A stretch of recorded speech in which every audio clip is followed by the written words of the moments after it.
Hello friends, रितूस किचनमध्ये तुमचं पुन्हा एकदा स्वागत. आज आपण बिना भाजणीची चकली कशी बनवायची ते बघणार आहोत. त्यासाठी इथे मी 1 कप पोहे घेतलेले आहे.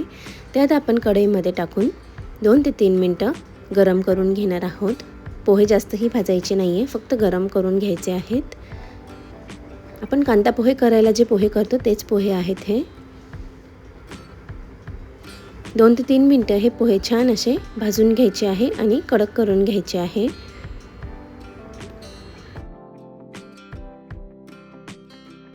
इथे पोहे गरम करून झालेले आहेत. त्यामध्ये आता आपण अर्धा कप डाळ्या टाकून घेणार आहोत. डाळ्या भाजलेल्या असतात त्यामुळे डाळ्या जास्त भाजायची गरज नाही आहे. 1 ते 2 मिनटं आपण ह्या पोह्यांमध्ये टाकून व्यवस्थित अशा गरम करून घेणार आहोत.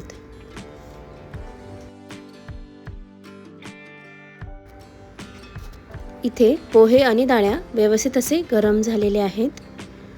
गॅस बंद करून आता हे पूर्णपणे थंड करून घ्यायचे आहे.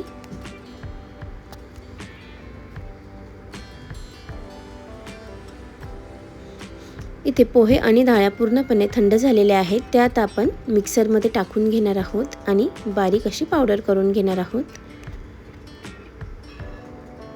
बघू शकतात इथे डाळ्या आणि पोह्यांचं पीठ रेडी आहे. ते आता आपण चाळणीने चाळून घेणार आहोत.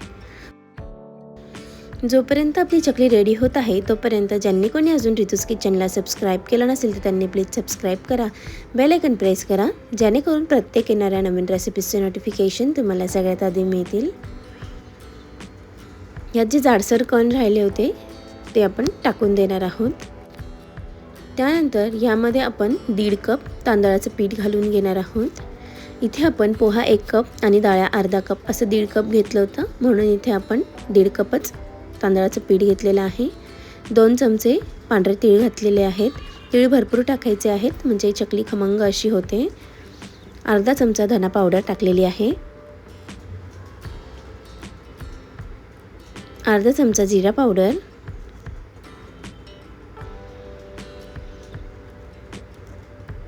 एक चमचा ओवा घेतलेला आहे. तो आता आपण हातावर क्रश करून टाकणार आहोत म्हणजे ओव्याचा चकलीमध्ये छान असा फ्लेवर येतो.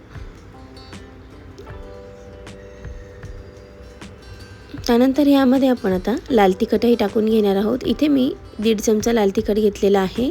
तुम्ही तुमच्या आवडीनुसार लाल तिखटाचे प्रमाण कमी किंवा जास्त करू शकतात. त्यानंतर चवीनुसार मीठही टाकून घ्यायचं आहे.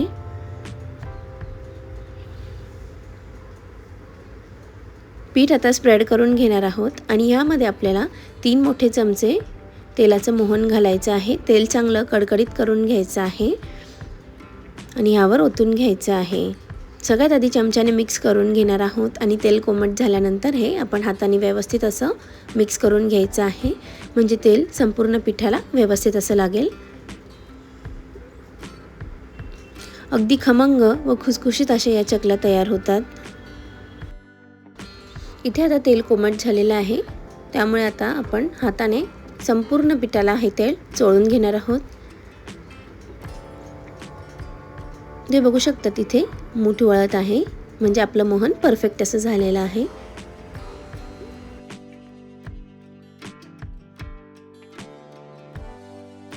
इथे मी 2 कप पाणी चांगलं गरम करून घेतलेलं आहे. ते आता आपण थोडं थोडं करून ॲड करणार आहोत. एकदम पाणी ॲड करायचं नाही आहे, नाही तर पीठ पातळ होण्याची शक्यता असते. त्यामुळे आपण थोडं थोडं पाणी ॲड करून याचा व्यवस्थित असा डो तयार करून घेणार आहोत.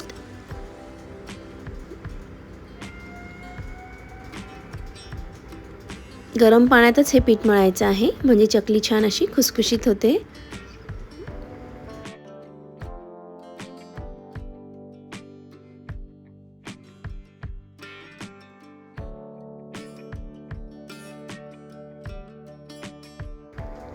पाणी ॲड करून झाल्यानंतर हे पीठ आता आपण हाताने मळून घेणार आहोत. आपल्याला चकलीसाठी लागणारा डो जो आहे तो मीडियम असा मळायचा आहे. जास्त हार्डही नाही आणि जास्त सॉफ्टही नाही.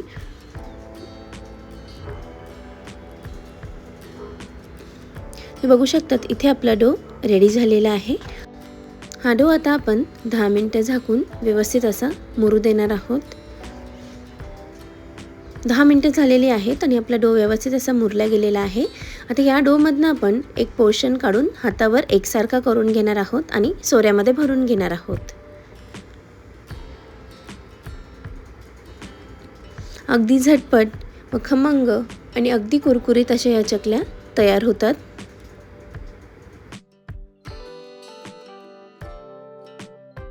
इथे डो एकसारखा करून झालेला आहे. तो आता आपण सोऱ्यामध्ये भरून घेणार आहोत आणि बाकीचे जे पीठ आहे ते झाकून ठेवणार आहोत, म्हणजे ते कडक होणार नाही.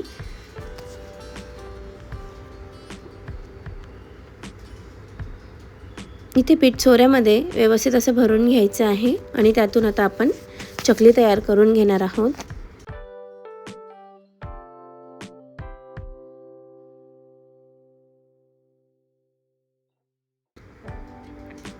तुम्ही बघू शकतात इथे किती व्यवस्थित अशी आपली चकली रेडी होत आहे. इथे आपली फर्स्ट चकली रेडी झालेली आहे. याचप्रमाणे आता आपण बाकी सर्व चकल्या तयार करून घेणार आहोत. इथे पहिल्या 3 चकल्या रेडी झालेल्या आहेत. तेलही आपलं गरम झालेलं आहे, ते आपण चेक करून घेऊयात. परफेक्ट. इथे आपलं तेल गरम झालेलं आहे. यामध्ये आता आपण चकल्या सोडून व्यवस्थित अशा फ्राय करून घेणार आहोत. आपल्याला चकल्या अगदी मंद आचेवर तळायच्या आहेत, तरच त्या व्यवस्थित अशा कुरकुरीत होतात.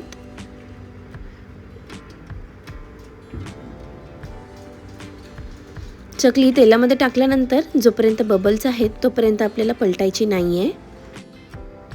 जेव्हा बबल्स कमी होतील त्यानंतर आपण ही चकली टर्न करून घेणार आहोत आणि दोन्ही साईडने छान अशी गोल्डन ब्राऊन आणि क्रिस्पी होईपर्यंत तळून घेणार आहोत.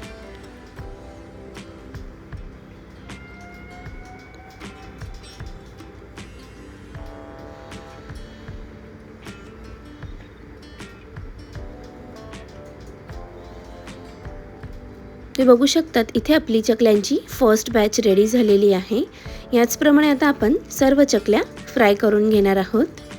ह्या चकल्या टिश्यू पेपरवर ठेवून घ्यायच्या आहे, म्हणजे एक्स्ट्राचं जे ऑइल आहे ते टिश्यू पेपरमध्ये जिरून जाईल. सर्व चकल्या ह्याचप्रमाणे आपण फ्राय करून घेतलेल्या आहे. तुम्ही बघू शकतात इथे आपल्या सर्व चकल्या रेडी झालेल्या आहेत. ही रेसिपी तुम्ही नक्की ट्राय करा आणि तुम्हाला कशी वाटली हे कमेंट बॉक्समध्ये कळवायला विसरू नका. रेसिपी बघितल्याबद्दल धन्यवाद. पुन्हा भेटूया अशाच एका नवीन रेसिपीसोबत. तोपर्यंत बाय बाय.